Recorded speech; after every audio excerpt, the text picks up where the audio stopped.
আমি একটা healthy noodles বানাই, যেটাতে হচ্ছে আটা নুডলস দিই। আর আটা নুডলসটা যেরকমভাবে ম্যাগি হয় সেই প্রসেসে নর্মাল ওয়াটারের মধ্যে সমস্ত রকমের সবজি দিয়ে দিই। টমেটো, গাজর, বিনস, ক্যাপসিকাম, বাঁধাকপি সমস্ত একসঙ্গে ভেজিটেবলসগুলো দিয়ে দিই ওই জলের মধ্যেই। জলটাকে গরম যখন হয়ে ফোটে তখনই ভেজিটেবলসগুলো আগে দিয়ে দিই। দিয়ে ভেজিটেবলগুলো একটুখানি সেদ্ধ হয়ে গেলে তারপরে ওই আটা নুডলসটা ওর মধ্যে দিয়ে যে মশলাটা থাকে সেই মশলাটা দিয়ে রেডি করে নিই। যখন ভেজিটেবলসগুলো প্রায় হয়ে আসবে তখন তাতে বাকি যে নুডলসটা সেই নুডলসটা মিক্সড করে দেবো।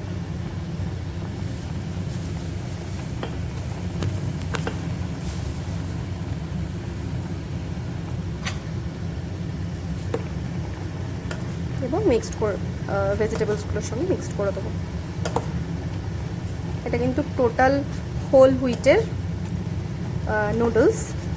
এটা তাও আমরা মাঝে সাঝে খুব যদি ইচ্ছে হয় এটা খেতে পারি, কিন্তু ময়দার যে নুডলসগুলো হয় সেগুলো কিন্তু একদমই খাওয়া যাবে না।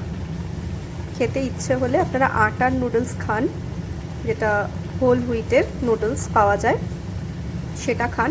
আর এইভাবে খান, তাহলে কিন্তু আপনাদের অয়েলও লাগবে না আর বেশ একটা স্যুপ স্যুপ মতন ব্যাপার থাকবে। আর শীতকালের কিন্তু সন্ধেবেলা বা রাত্রেবেলা ডিনারেও এটা কিন্তু খেতে পারেন। তো এই রেসিপিটা কিন্তু বেশ ভালো লাগে। একটা বেশ ভেজিটেবল নুডলস স্যুপ টাইপের একটা রেসিপি হয়, যেটা এমনি হেলদিও। আমরা নর্মালি এটা মাঝে সাঝে খেতেই পারি।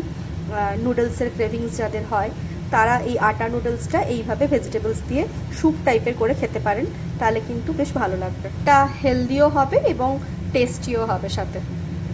আপনারাও অবশ্যই এই রেসিপিটা ট্রাই করুন এবং কেমন লাগলো অবশ্যই আমাকে কমেন্টে জানাবেন। Good night.